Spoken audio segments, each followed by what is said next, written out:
Hi my dear students.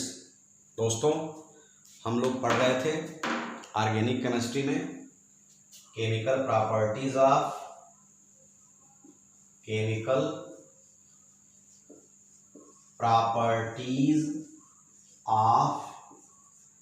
Hello alkene. दोस्तों, हम इसको पढ़ रहे थे। इसमें हम लोगों ने दो हेडिंग पढ़े हैं। पहला तो पढ़ा है सबस्टिट्यूशन रिएक्शन, उसको पढ़ लिया है। दूसरा पढ़ा था हम लोगों ने एलिमिनेशन रिएक्शन दोस्तों। और जो तीसरा हेडिंग इसमें था दोस्तों हम लोगों का, वह था रिडक्शन रिएक्शन दोस्तों। रिडक्शन रिएक्शन दोस्तों, जैसा कि यह नाम है रिडक्शन रिएक्शन, तो रिडक्शन किसके द्वारा होता है? जब किसी भी रिएक्टेंट कोई भी हो, एल्काइल हैलाइड हो या कोई और भी हो, किसी भी रिएक्टेंट की बात कर रहे हैं दोस्तों। जब किसी रिएक्टेंट पे हाइड्रोजन का किसी भी रिएक्टेंट का हाइड्रोजन के साथ रिएक्शन कराए दोस्तों, मतलब रिएक्टेंट प्लस हाइड्रोजन, और हाइड्रोजन कहीं से भी आए तो रिडक्शन होगा। मतलब हाइड्रोजन के साथ रिएक्शन होने पे रिडक्शन होगा। तो इस रिडक्शन में दोस्तों कुछ रिड्यूसिंग एजेंट भी होते हैं जो रिडक्शन के प्रोसेस को बढ़ाते हैं। रिड्यूसिंग एजेंट होते हैं दोस्तों।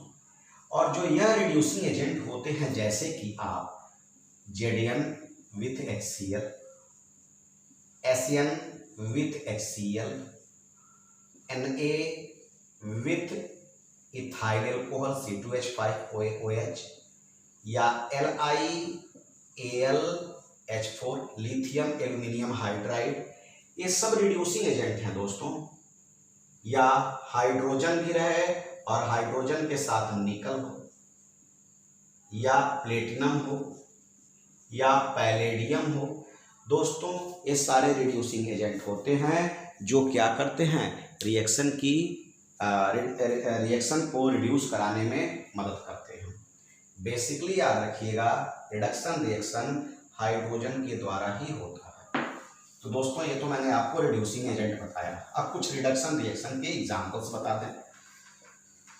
चलिए दोस्तों, अब बात करते हैं दोस्तों एग्जांपल ऑफ दिस रिएक्शन। पहला एग्जांपल जब बात करें दोस्तों, अगर मान लीजिए कि आपने एक एल्काइल हैलाइड लिया है, यह लिया हुआ है, और इनका रिएक्शन आपने हाइड्रोजन से कराया, रिडक्शन हो गया। रिड्यूसिंग एजेंट कोई भी आप लिख लीजिए यहाँ पे, जैसे कि हमने निकल ले लिया, तो टेम्परेचर भी, ये थोड़ा मुझे याद करना है, ये हम लोगों को याद करना पड़ता है, इसके प्रेजेंस में आप करा रहे हो, तो आपको कोई ना कोई रिड्यूसिंग एजेंट यहाँ लेना ही होगा और हाइड्रोजन के साथ रिएक्शन कराना होगा। रिडक्शन रिएक्शन हो गया, एक हाइड्रोजन और एक Br बाहर चला गया, तो दोस्तों HBr बाहर चला गया, जो बचा वो बचा CH3, और CH2 के साथ एक H जुड़ गया तो हो गया CH3। मतलब क्या बन रहा है, एल्केन। मतलब रिडक्शन रिएक्शन में, ये रिडक्शन रिएक्शन जो हम लोग पढ़ रहे हैं दोस्तों, इसमें हाइड्रोजन के साथ जो यह रिएक्शन हो रहा है, इस रिडक्शन रिएक्शन को पढ़ने में जो हम लोग हाइड्रोजन के साथ यह रिएक्शन कराते हैं, क्योंकि हाइड्रोजन होने से इनकी एक हाइड्रोजन बढ़ जाएगा, एक हाइड्रोजन बढ़ने से यह एल्काइल एल्केन में कन्वर्ट हो जाएगा, कॉमन सी बात है। तो याद रखना, रिडक्शन रिएक्शन जाना जाता है बेसिकली फॉर्मेशन ऑफ दोस्तों एल्केन के लिए जाना जाता है। बेसिकली याद रखना कि यह फॉर्मेशन ऑफ एल्केन के लिए जाना जाता है दोस्तों।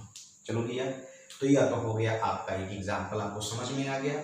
अब रिडक्शन रिएक्शन का दूसरा एग्जाम्पल की अगर बात कर लें दोस्तों, सपोज करिए कि एल्काइल हैलाइड को, यह जो एल्काइल हैलाइड दोस्तों है, यह रिड्यूस होता है। Alkyl halide reduce by zinc copper couple in presence of ethyl alcohol 95%, मतलब कि जो आप सोल्यूशन लेंगे उसमें 95% इथाइल एल्कोहल हो। तो इसका मतलब वही हो गया दोस्तों कि ये जैसे आपने लिया है CH3 CH2Br और इनका आपने हाइड्रोजन के साथ रिएक्शन करा दिया दोस्तों, करा दिया। तो जब आपने ले लिया यह और इनका हाइड्रोजन के साथ रिएक्शन कराया दोस्तों, तो HBr बाहर चला गया और जो बचा CH3 बच गया, एल्केन बन गया आपका। लेकिन अभी इसका क्या मतलब है, इनका क्या करने का मतलब है, या डायरेक्टली रिएक्शन यदि आप कराते हैं तो आप यहाँ पे लिख सकते हैं ZnC2H5OH हो गया, ZnCu zinc copper couple C2H5OH हो सकता है। कुछ लोग ऐसे कर देंगे। अगर आप ऐसे नहीं करते हैं तो एक और तरीका होता है दोस्तों। क्या होता है वो तरीका कि इसमें Zn का रिएक्शन इथाइल अल्कोहल से कराते हैं C2H5OH के साथ, इसके 2 अमाउंट के साथ करा देते हैं। और जब 2 अमाउंट के साथ कराते हैं तो हमको तो 2 हाइड्रोजन लेना है, तो 2H को बाहर निकाल लीजिए और जो बचेगा उसको लिख लिया जाए। तो बचेगा क्या, Zn बचेगा OC2H5 का ट्वाइस। इसको बोलेंगे जिंक, 2 कार्बन है तो इथॉक्साइड, जिंक इथॉक्साइड बोलेंगे दोस्तों।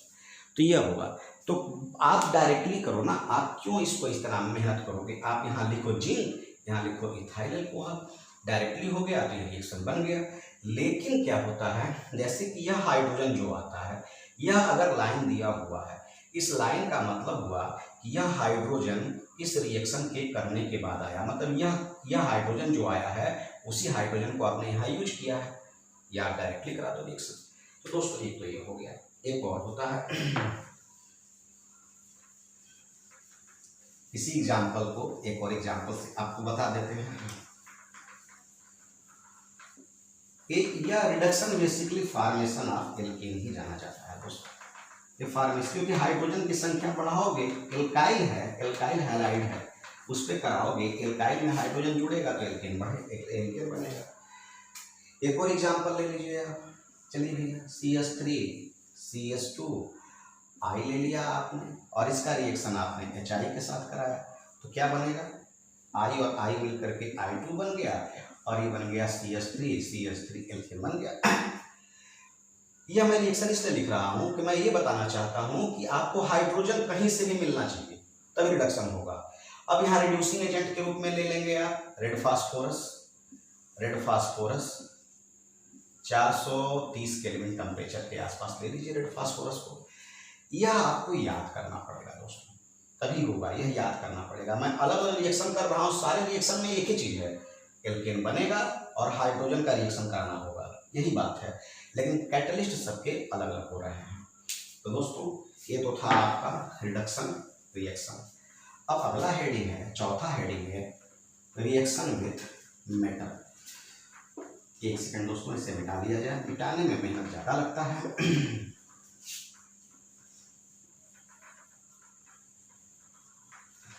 चलिए दोस्तों, अब अगला है चौथा हेडिंग रिएक्शन विथ मेटल।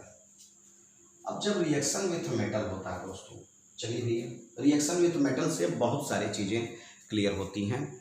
क्या है, अगर आप इसमें एग्जाम्पल दे रहे हैं दोस्तों, एग्जाम्पल फर्स्ट, अगर आपने ले लिया CH3 CH2 Br और इनका रिएक्शन आप सोडियम के साथ कराओ, तो सोडियम को 2 अमाउंट में लो।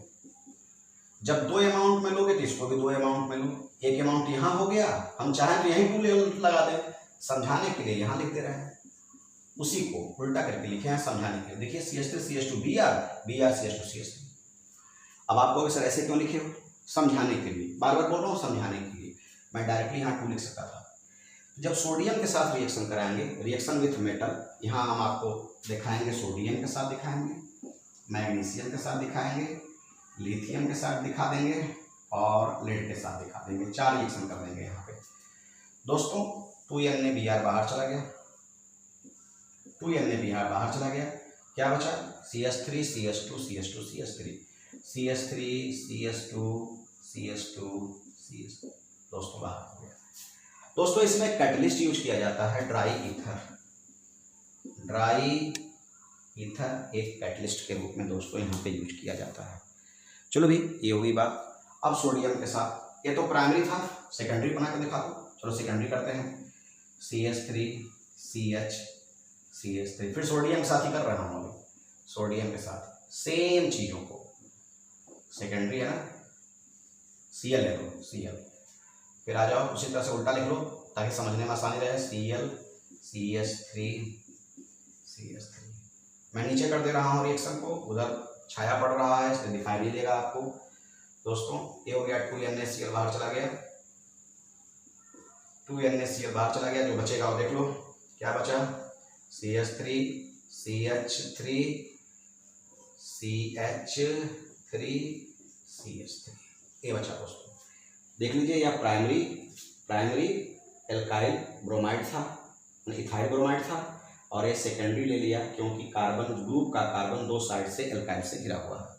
तो दोस्तों ये मैंने ले लिया ये प्रोडक्ट बन गया दोस्तों। जब सोडियम के साथ दो एल्काइल, देखो यहाँ एल्काइल फर्स्ट, ब्लू पेन से दिखा दूँ आपको, यहाँ यह एल्काइल फर्स्ट, यहाँ यह एल्काइल सेकेंड, यहाँ यह एल्काइल फर्स्ट, यहाँ यह एल्काइल सेकेंड।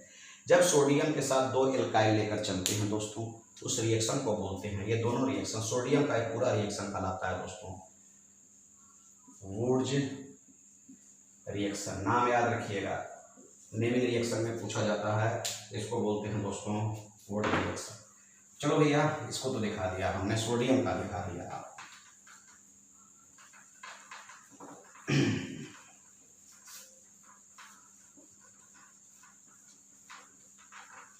हाँ दोस्तों सोडियम का हो गया। अब बात करते हैं मैग्नीशियम की केस में। चलो भी मैग्नीशियम का कर लेते हैं। तो आपने ले लिया CH3 CH2 Br ले लिया और मैग्नीशियम के साथ रिएक्शन कर दिया दोस्तों। वही चीज़ है, ड्राई ईथर आप लेके चलेंगे हमेशा, ड्राई ईथर के प्रेजेंस में ही होगा। ये सारे मेटल में ड्राई ईथर आप मेजर करेंगे, ड्राई ईथर लेके चलेंगे। जाहिर सी बात है Br पे एक नेगेटिव होता है, मैग्नीशियम पे दो पॉजिटिव होता है, मैग्नीशियम पे दो पॉजिटिव होता है, Br पे एक नेगेटिव होता है, इसलिए Br मैग्नीशियम के साथ नहीं जाएगा। Br तब जाता जब यहाँ अमाउंट बढ़ाकर 2 लिखते, तब 2 Br होता तो MgBr2 बनता। तो दोस्तों Br मैग्नीशियम के साथ नहीं जाएगा, तो क्या बनेगा प्रोडक्ट, CH3 CH2 MgBr, जिसको आप R कर लो, RMgBr। RMgBr को बोलते हैं दोस्तों ग्रिग्नार्ड रिएजेंट, ग्रिग्नार्ड रिएजेंट कहते हैं। और ग्रिग्नार्ड रिएजेंट एक प्रकार का आर्गेनो मेटेलिक कंपाउंड है दोस्तों, आर्गेनो मेटेलिक कंपाउंड है दोस्तों। तो मैं यहाँ पे आपको ग्रिग्नार्ड रिएजेंट को बता दिया, ड्राई ईथर के साथ बता दिया ग्रिग्नार्ड रिएजेंट के बारे में, जो एक आर्गेनो मेटेलिक कंपाउंड है। चलो दोस्तों मैं पुनः बता दूं, Br नेगेटिव होता है, Mg 2 पॉजिटिव होता है। Mg के साथ Br तब जाएगा जब यहाँ 2 बनाओगे, और जब 2 लोगे तो MgBr2 चला जाएगा, तो एल्केन बचेगा। एल्केन हम पीछे पढ़ चुके हैं, एल्केन बार बार क्यों बना है, इसलिए हम अगले प्रोडक्ट की बात कर रहे हैं, वो था ग्रिग्नार्ड रिएजेंट। चूंकि एक नेगेटिव Mg के साथ जा नहीं सकता, Mg पे 2 पॉजिटिव होता है, इसलिए सबको कंबाइन करके लिख दिया गया, जो कि ग्रिग्नार्ड रिएजेंट है। यह एक आर्गेनो मेटेलिक कंपाउंड है। अब तीसरा बता दूं आपको, लिथियम के साथ, फिर उसके बाद लेड के साथ बता दूंगा। हाँ दोस्तों अब यह है लिथियम के साथ, आइए CH3 CH2 Br दोस्तों, CH3 CH2 Br और प्लस लिथियम। लिथियम जैसे सोडियम लिया था उसी तरह से लिथियम, सोडियम पे +1 चार्ज होता है, लिथियम पे +1 चार्ज होता है, इस पे +2 चार्ज होता है। तो एक ये 2 लिया था, तो ये 2 लेकर समझ लिया जाए। ड्राई ईथर ये जो लेते हैं ना दोस्तों, ये बैलेंस करने के लिए लेते हैं, और किसी रीजन से नहीं। जो गिनती हम बढ़ाते हैं 2 4 6 लिखते हैं, वो बैलेंस के लिए होता है। आप ना लिखिए, केवल LI लिखिए, प्रोडक्ट वही बनेगा दोस्तों। तो दोस्तों जब आपने लिया अब इसका प्रोडक्ट क्या बनेगा देख लीजिए, आप तो आसानी से समझ सकते हैं। लिथियम पे +1 होता है, Br पे एक माइनस होता है, तो जाहिर सी बात है LiBr चला गया बाहर, +1 एक माइनस, LiBr बाहर चला गया, क्या बचेगा CH3 CH2 यहाँ का बचा और यहाँ का Li बचा दोस्तों। तो ये आपका प्रोडक्ट बना। क्या इसको बोलोगे, CH3 CH2 को क्या बोलते हो, इथाइल लिथियम। इथाइल लिथियम बन गया। अब लेड की बात कर लेते हैं दोस्तों, CH3 CH2, मान लीजिए Br आपने लिया। दोस्तों लेड को कभी भी, इस लेड को अकेले यूज नहीं करते हैं, यहाँ पे करते हैं 4PbNa के रूप में करते हैं दोस्तों। अब जब आप इतना लेकर चलेंगे, इनके साथ रिएक्शन कराएंगे, ड्राई ईथर तो हर जगह रहना है दोस्तों, ड्राई ईथर रहना है, इनके साथ रिएक्शन कराएंगे आप, तो जाहिर सी बात है कि इस अमाउंट को भी आपको किस में लेकर चलना पड़ेगा, 4 अमाउंट में लेकर चलना पड़ेगा, क्योंकि 4 Na है, Na पे 1 प्लस, उसको सेटिस्फाइड करने के लिए 4 Br चाहिए आपको, ताकि आप सेटिस्फाइड आसानी से कर सकें दोस्तों। अब चलिए दोस्तों, अब आगे रिएक्शन को बनाते हैं। आप चाहें तो पहले आप कर दें, हाँ कर देते हैं। चलिए क्या करते हैं, देखिए 4 NaBr पर निकाल दें, क्योंकि सेटिस्फाइड इसी के द्वारा किया गया था। Na पे प्लस होता है, Br पे माइनस होता है, 4 Na है, 4 Br बाहर चला गया, 4 NaBr हो गया दोस्तों। अब जो लिखते हैं कंपाउंड हमारा है, उसको मैं लिखने जा रहा हूँ, CH3 CH2। यह CH3 CH2 कितनी बार लिया गया है, 4 बार। Br तो चला गया, Br तो गायब हो गया, Br आपका 4 NaBr चला गया। CH3 CH2 कितनी बार है, 4 बार, ये हो गया 4 बार। अब उसके साथ Pb और 3 Pb अलग से बच गया, 3 Pb दोस्तों अलग से बन गया। तो अब इस कंपाउंड का क्या नाम है दोस्तों, इस कंपाउंड का नाम है टेट्रा इथाइल लेड। इसका नाम लिख देता हूं मैं यहाँ पे, टेट्रा इथाइल लेड, जिसको TeL भी कहते हैं दोस्तों, TeL कहते हैं। आपसे क्वेश्चन पूछेगा formation of tetraethyl lead, तो आप इसको बताओगे। तो दोस्तों TeL क्या होता है, TeL एक एंटी नॉकिंग एजेंट होता है, जो कि पेट्रोलियम प्रोडक्ट गैसोलीन में यूज किया जाता है। अब कहोगे गैसोलीन का क्या यूज होता है, यह जो गैसोलीन होता है दोस्तों, वह फ्यूल के रूप, पेट्रोलियम प्रोडक्ट में फ्यूल के रूप में यूज किया जाता है। तो गैसोलीन पेट्रोलियम प्रोडक्ट में फ्यूल के रूप में यूज किया जाता है, और उस गैसोलीन में TeL मिलाते हैं एंटी नॉकिंग एजेंट के रूप में। एंटी नॉकिंग का मतलब होता है शोर कम हो, मतलब कि कभी कभी आप देखते हैं जब उच्च क्वालिटी का पेट्रोल गाड़ी में डाला जाता है, तो गाड़ी की साइलेंसर की आवाज़ धीमी हो जाती है। अच्छी गाड़ी होती है तो उसके साइलेंसर की आवाज़ धीमी हो जाती है, क्योंकि उच्च क्वालिटी का जो पेट्रोलियम प्रोडक्ट होता है उसमें एंटी नॉकिंग एजेंट मिलाए जाते हैं दोस्तों। अगला दोस्तों क्या है, रीअरेंजमेंट रिएक्शन, जो कि 5वां है दोस्तों। रीअरेंजमेंट रिएक्शन बेसिकली आइसोमर के लिए जाने जाते हैं। अरेंजमेंट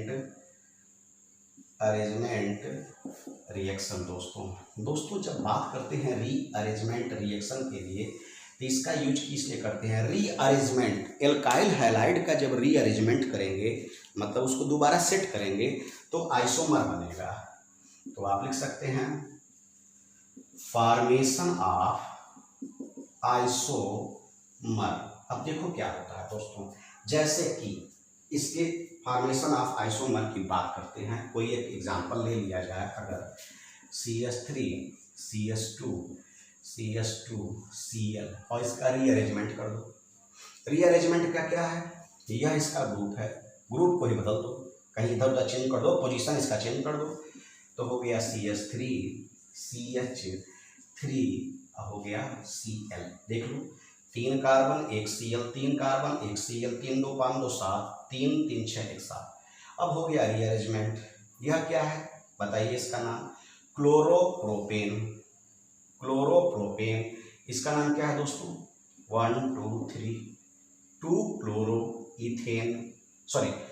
क्लोरोप्रोपेन, या 1 क्लोरो या क्लोरोप्रोपेन, या क्या हो गया 2 क्लोरोप्रोपेन। दोस्तों यह हो गया, यहाँ मैं लिख दूँ, 3 से आप कंफ्यूजन मत होइएगा, यहाँ 1 2 3 कर दे रहा हूँ, तो यह हो गया 2 क्लोरोप्रोपेन, मतलब रीअरेंजमेंट। तो रीअरेंजमेंट में दोस्तों यहाँ पे कैटलिस्ट के रूप में AlCl3 लेते हैं, लगभग 520 केल्विन टेम्परेचर के आसपास टेम्परेचर लेते हैं दोस्तों, 573 केल्विन के आसपास, 520 भी कर सकते हैं या कोई, चलिए ठीक है बढ़ा देते हैं 573 केल्विन।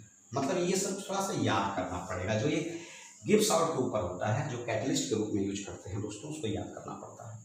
तो यह रीअरेंजमेंट रिएक्शन किस लिए जानते हैं, फॉर्मेशन ऑफ आइसोमर के लिए, एल्काइल हैलाइड का रीअरेंजमेंट जब करेंगे, एल्काइल हैलाइड है तो आइसोमर ही बनेगा उसका दोस्तों। तो दोस्तों आज का वीडियो इतना ही, आज के टॉपिक में हम लोग इतना पढ़े हैं। अगले टॉपिक को नेक्स्ट वीडियो में बताऊंगा। Thank you, best of luck, have a nice day.